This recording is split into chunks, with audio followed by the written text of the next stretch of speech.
एक समय की बात है, एक किसान की फसल बार बार खराब हो रही थी। कभी तेज बारिश, कभी तेज धूप, तो कभी कड़ाके की ठंड उसकी मेहनत पर पानी फेर देती। परेशान होकर एक दिन उसने भगवान को कोसना शुरू कर दिया। हे प्रभु, आपको खेती का कोई ज्ञान नहीं है, मौसम का कोई ठिकाना नहीं। आप कभी भी बारिश कर देते हैं, कभी भी धूप निकाल देते हैं। इसी वजह से मेरी फसल बर्बाद हो जाती है। किसान की बात सुनकर भगवान प्रकट हुए। उन्होंने मुस्कुराते हुए कहा, तो अब अगली फसल तक मौसम की जिम्मेदारी तुम्हारी। जैसा तुम चाहोगे वैसा ही मौसम होगा। किसान बहुत खुश हुआ। अब वह अपनी इच्छा के अनुसार कभी धूप, कभी बारिश करवाता। सब कुछ उसकी मर्जी से हो रहा था। समय के साथ फसल हरी भरी होकर तैयार हो गई। लहलहाते खेत देखकर किसान फूला नहीं समाया। पर जब कटाई का समय आया तो हैरानी से देखा कि बालियों में गेहूं का एक भी दाना नहीं था। सारी बालियां खोखली थीं।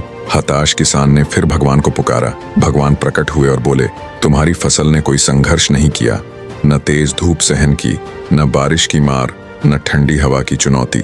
बिना संघर्ष के फसल कभी परिपक्व नहीं होती।